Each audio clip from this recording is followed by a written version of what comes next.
Hello, this is Philip speaking from skypeclass.com. Today we'll speak about common English errors. We will focus on 10 common errors that English learners experience when they are studying and learning English.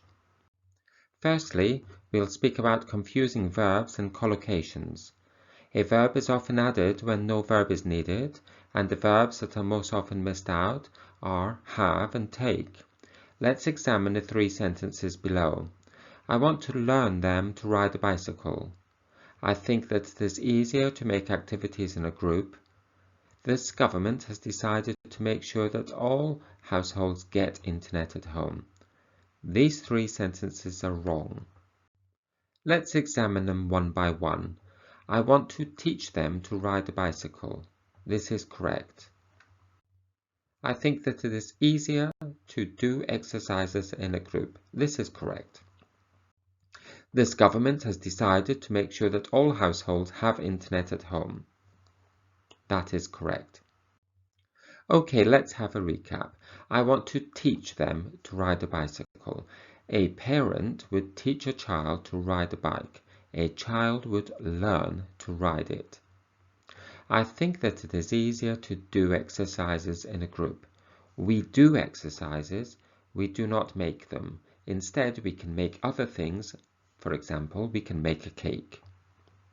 This government has decided to make sure that all households have internet at home. This is a good sentence instead of get internet at home.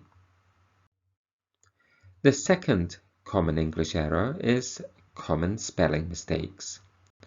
This list of words are very commonly misspelled. Which, company, advertisement, future, tomorrow, comfortable, interesting, beginning, very, and address. Let's look at them one by one. Which has an H after W. Company ends in NY and not GNY.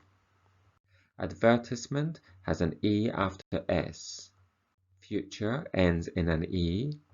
Tomorrow has 2 R's and not 1. Comfortable has an M, not an N. Interesting has 1 R and not 2.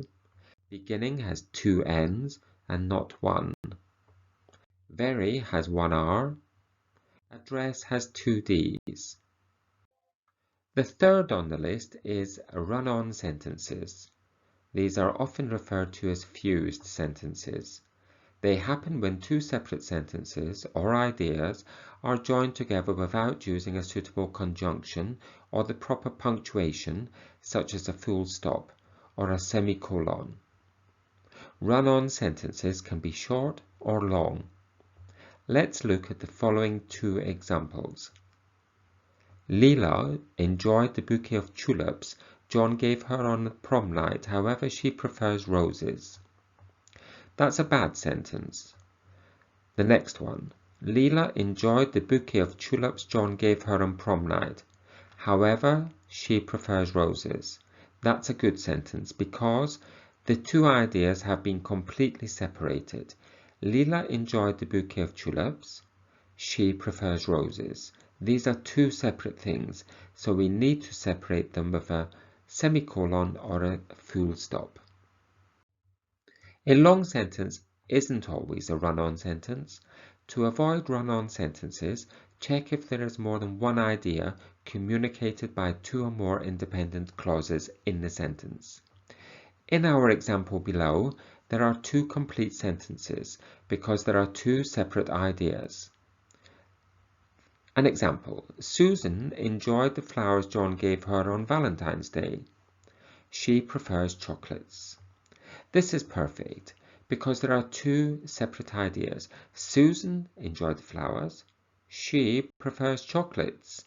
These are 2 separate things, so they are 2 separate sentences.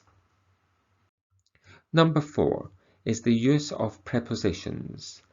Preposition errors may depend on verbs, nouns, or adjectives, either before or after the preposition, as shown in bold below. There are a lot of patterns to learn. Let's look. We decided to go to England to a town called Brighton. This is correct. We go to a place. We go to London, to New York, to Brighton. We do not go in a place.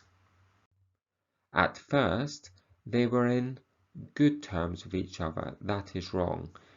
It should be at first they were on good terms. We always say they were on good terms. To be successful at something is to have a passion. We always say to be successful at rather than in. The fifth error is commonly confused nouns, as shown in the list: travel and trip, advertisement, advertising, home, house, possibility, opportunity, parking, car park, etc. If we compare the cost of advertising, it is nearly the same. If we compare the cost of advertisement, it is nearly the same. You see, advertising is the correct form here. You can come to my house at 5 p.m. That is correct. My father added his own personal ideas to my upbringing rather than to my education. Number 6. Many students have problems with determiners. Determiners are words like the, are, an, my, your, their, etc.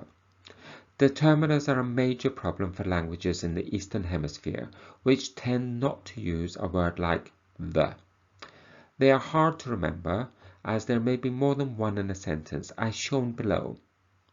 I called him to ask about fixing the TV. The is a determiner. The National Art Gallery and the river trip to Greenwich would please them. I think it's a good idea for us to find our job together.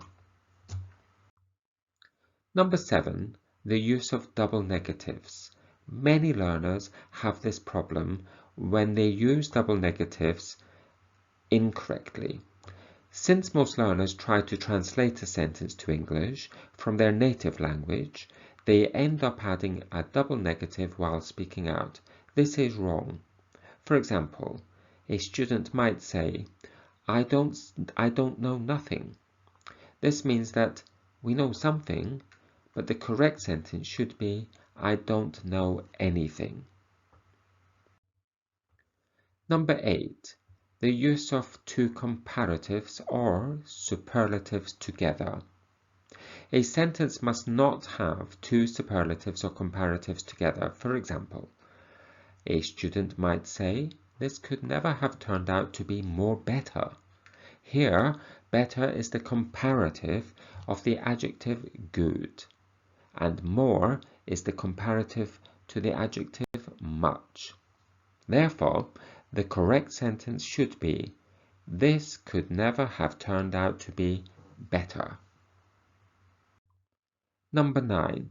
The third person. The use of the third person is a common mistake amongst many people. In English, the verb changes only in the third person: he, she, and it. I like cakes. You like cakes. We like cakes. They like cakes. He, she, it likes cakes. English learners often forget to add an S to the end of verbs in the present tense. It is easy to forget to add the S to verbs for the third person, since this is the only time we do this in English. We can avoid this by using the third person more often when we speak. Make it a point to talk about your friends, your family, even your pets. The more you correctly use this form of the verb, the more comfortable you will become with its form and the fewer mistakes you will make.